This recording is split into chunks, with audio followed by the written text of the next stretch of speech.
Hello guys, welcome back to my another blog.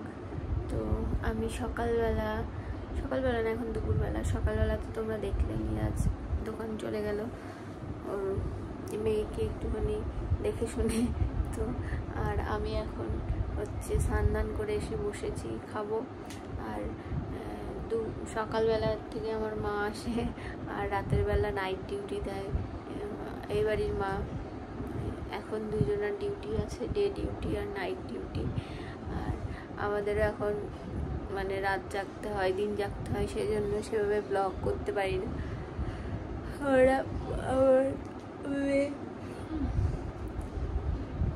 যাই হোক, এখন আমরা খাওয়া দাওয়া করবো। আজকে আমাদের কী কী রান্না হয়েছে তোমাদের দেখাই, চলো। আর এই দেখো, আমার মা আর আমার মেয়ে শুয়ে আছে, মা শুয়ে নেই, মেয়ে শুয়ে আছে। তো তোমাদেরকেও দেখাই। আর বেশি জোরে কথা বলতে পারছি না, কারণ জেগে যাবে। তো দেখো, এই দেখো আমার মা, দেখো আমার মেয়ে ডিউটি দিচ্ছে। ডিউটি দাও, চলো খেয়ে নেবা, চলো।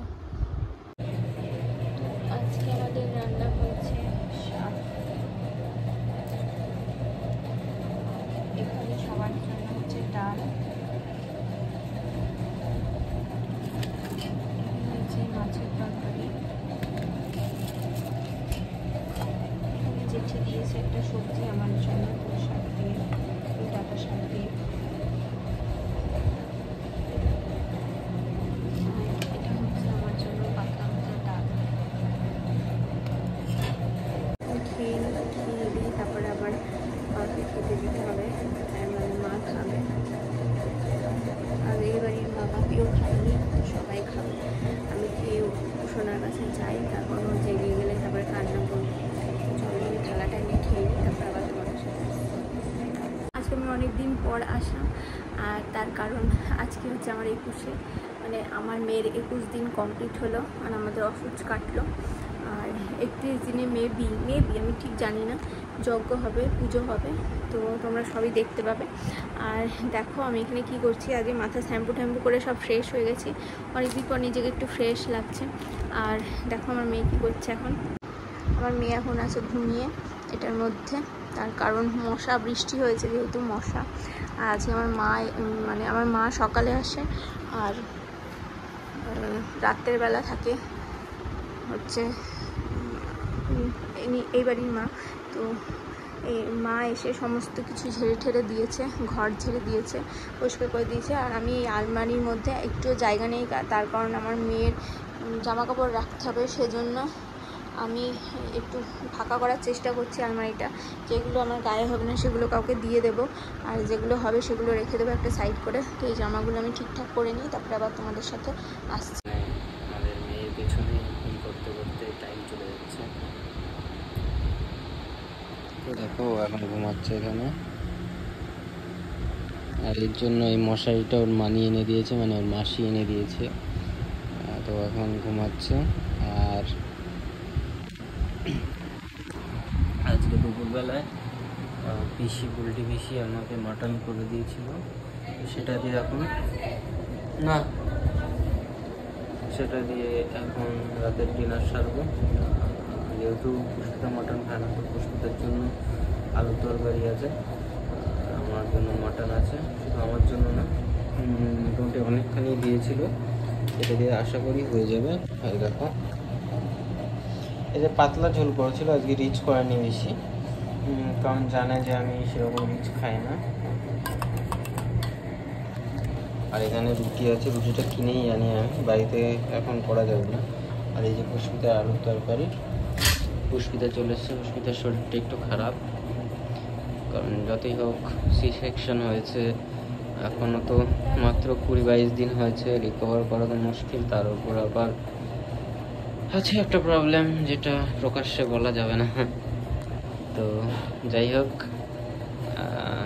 তো পুচকুটার কাছে দেখি পুচকুটা কী করছে, উঠে গেল নাকি, একটু মাঝখানে উঠে যায়। এই দেখো, ঘুরে গেছে আস্তে আস্তে।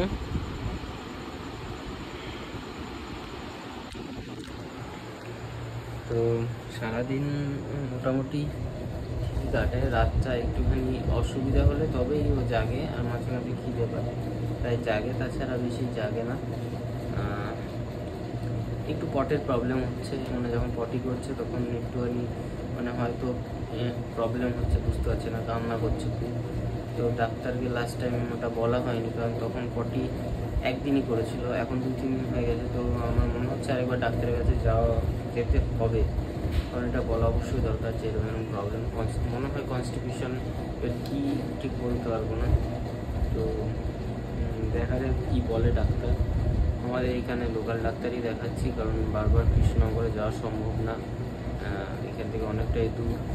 তার মধ্যে ধরো বাচ্চাকে ধরতে হবে, ওরও সেরকম জার্নি করাটা উচিত না, কারণ যেহেতু এখনও টাইম হয়নি। হ্যাঁ, 2-3 মাস চলে গেলে তখন তাও একটা বুকে বল নিয়ে যাওয়া যায়, কিন্তু এই অবস্থায় তো মোটামুটি কেন যাওয়াই উচিত না। তার মধ্যে ওকে সিঁড়ি ভাঙতে হবে, সিঁড়ি তো এখানে গেলেও ভাঙতে হবে, কিন্তু তাও যে গাড়িতে জার্নিটা হয়ে যায়। আর মাঝে মধ্যে দুটোটাকে একটুখানি ন্যান খাওয়াতে হচ্ছে, কারণ নাহলে মানে কান্না করছে, পেট ভরছে না, হয়তো কী হচ্ছে আমি ঠিক বুঝতে পারছি না। পুষ্পিতাও কনফিউজড। পুষ্পিতা এখন একটু রিল্যাক্সে আছে, তাও একটু নড়াচড়া করছে। এই যে নড়াচড়া করছে, ওকে একটুখানি করে দিই।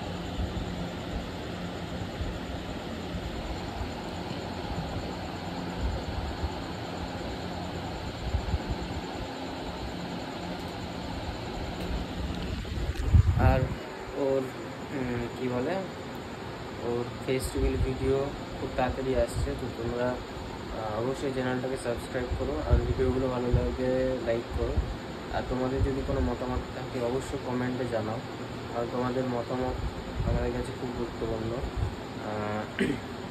আর আগামীতে কী কী ভিডিও দেখতে চাও, কী কী জানতে চাও, আমাদের সাথে কী কী হয়েছে না হয়েছে সেগুলো কমেন্টে জানাও।